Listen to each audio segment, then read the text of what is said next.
सांगितलेलं आहे. म्हणून कृष्ण हे पण नाव विष्णू सहस्रनामामध्ये आहे, राम हे पण नाव विष्णू सहस्रनामामध्ये आहे. त्याच्या पुढचं नाव राम कृष्ण सगळ्यांनी म्हणा हरी हरी हरी हरी हरी हरी हरी. या हरी इत्यक्षरद्वयम् दोनच अक्षर. गंमत बघितली का तुम्ही या रामकृष्ण या हरी मंत्राची सगळी अक्षर दोन दोन अक्षरांचे. राम 2 अक्षर, कृष्ण 2 अक्षर, हरी 2 अक्षर. राम कृष्ण हरी 6 अक्षर म्हणायचे फक्त. किती सोपी करून दिली आपल्या लोकांसाठी. आणि सगळी नावं एवढी प्रभावी आहेत. 3 विष्णू सहस्रनाम म्हटलं तर बोल एक कृष्ण नाव देते. कल्पना करा, माळ घेतली आणि 108 ची रामकृष्ण हरी रामकृष्ण हरी रामकृष्ण हरी रामकृष्ण. किती विष्णू सहस्रनामाचं बोलून आपल्याला करून बघा, कल्पना करा. एक श्लोकही दिला, राम नामही दिलं, कृष्ण नामही दिलं. आता हरी या नावाचं महत्व. मी तर असं म्हणून फोनवर आपण हॅलो हॅलो हॅलो म्हणतो. फोन ऐकायला येत नसेल तर मोठे हॅलो हॅलो. त्याच्यावरती काय म्हणावं? हरी हरी हरी हरी हरी हरी म्हणावं. हेच लागली जर का एकदम पटकन काही असं की आपल्या एकदम मनामध्ये किंवा शिंक आली, खोकला आला, एकदम आपल्या मनात तोंडामध्ये नावाला पाहिजे हरी हरी असं नाव. म्हणून हा जो परमात्मा आहे, या परमात्म्याचं सर्वात सर्वात सर्वात आवडतं नाव जर का कुठलं असेल आणि सर्वात त्याला प्रिय जर का कुठलं असेल तर ते हरी हे. विष्णू सहस्रनामामध्ये किती येतो हे नाव? 650व नाव हरी आहे. केशव केशिहा हरी असा श्लोक. हरी हे नाव भगवंताला अत्यंत प्रिय आहे. आणि या हरीचं नाम संकीर्तन, हरीचं गुणसंकीर्तन, हरीचं स्वरूप चिंतन हेच या मानवांच्या जीवनाच्या खऱ्या सुखाचं साधन आहे. हे सगळ्या भागवतांनी, रामायणाने, सगळ्या पुराणांनी हेच सांगितलं.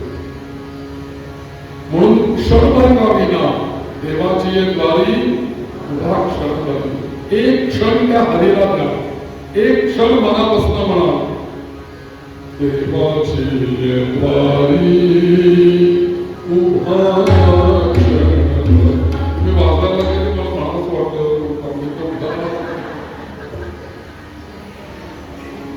खेडे मुक्तीचारी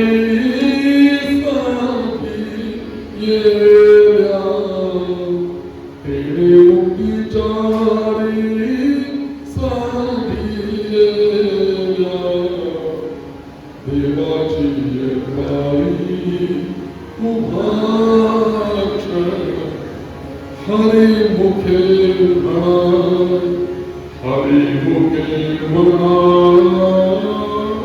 हरि मुखे म्हणा पुण्याची गणना गोड करी, पुण्याची गणना गोड करी देवाची वारी. हा लक्षात घ्या. आपला हरिमुखे म्हणा, हरिमुखे म्हणा पुण्याची गणना. इतकं हरीला महत्व आहे आपल्या जीवनात. म्हणून रामकृष्ण. तर याच एक हरी हे जर का नाव आपण उच्चारलं ना तर आपल्याला या हरीचं संकीर्तन केल्यामुळे आपल्याला अनेक प्रकारचे यज्ञ केल्याचं पुण्य मिळतं, अनेक प्रकारची दान केल्याचं पुण्य मिळतं, अनेक प्रकारचं तप केल्याचं पुण्य मिळतं, अनेक प्रकारचे हठयोगाने योग केल्याचं पुण्य मिळतं आणि अनेक साधनांनी जे प्राप्त होतं ना ते या हरी नावाच्या उच्चाराने प्राप्त होतं. म्हणा सगळ्यांनी हरी हरी हरी हरी श्री हरी हरी हरी. हरी या उच्चारणाला महत्व. श्लोक बघा काय आहे. भागवतामध्ये आलेला श्लोक आहे बघा. यज्ञाम कीर्तनम दान तपो योगादि सत्फलम तम नित्यं परमानंदम हरिन्द्र नमस्कार. या सगळ्याचं फल तुम्हाला केवळ हरिनाम देतं असं श्रीमद भागवत आपल्याला सांगतं. एवढं हरीला महत्व आहे. म्हणून श्री हरीचंच सगळं स्तवन करत चला, हरी हरी म्हणत चला. म्हणून अगदी मी सांगितलं ना, छोट्या छोट्या गोष्टी, खोकला आला, मोबाईलवर बोलायचंय, हॅलो म्हणण्याच्या ऐवजी हरी हरी म्हणा, श्री हरी म्हणा, हरी शरण म्हणा. कितीतरी फरक मिळेल आपल्याला, पुण्य त्यालाही पुण्य. आणि या हरीचं नाव जर का आपल्याला उच्चारलं गेलं तर काय होतं आपल्या जीवनामध्ये? पतिता पतिता स्खलितश्चातः चुतुरावा विषमो भ्रमन् हरे नमः उच्चये मुच्यते सर्वपातका. श्री हरीच्या हरये नमः, हरी शरणम, हे हरे असा उच्चार जर का आम्ही वाणीने केला, वैखरी वाणीने, तर सहजपणे जर का श्री हरी हे नाव आमच्या मुखातून आलं तर आमच्या अनंत पापांचा नाश हे हरिनाम करतं आणि आपल्याला भगवंताची प्राप्ती करून देणारं हरिनाम आहे. म्हणून रामकृष्ण हरी या उच्चारणाला फार मोठं महत्व आहे. एक आपल्या याच्यामध्ये एक स्तोत्र आलेलं आहे, हरी अष्टकम म्हणून एक स्तोत्रच आहे. त्याच्यामध्ये 8 श्लोकांमध्ये फक्त हरी या नावाचं महत्व सांगितलेलं आहे. पण मला असं वाटतं की हरी नावाचं महत्व जे आहे ते या अभंगाच्या द्वाराने आपल्याला ठेवलं. पण म्हणून आपण आपली सगळी कामं सोडावी आणि उगाच वेळ फुकट घालवू नये. कुठलाही क्षण, जो क्षण मिळेल ना त्याच्यात हरी हरी हरी हरी म्हणावं. आपल्याला सगळ्या शब्दांनी हेच सांगितलं, हरी भजन वीणका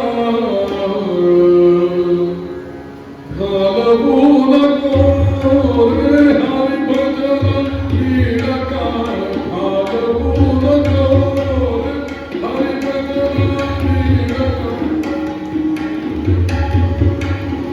दोरीच्या सावा भिवूनी भवा, दोरीच्या सावा भिवूनी भवा, भेटी नाही जीवा शिवा, भेटी नाही जीवा शिवा, अंतरीचा ज्ञान दिवा घालवू नको रे.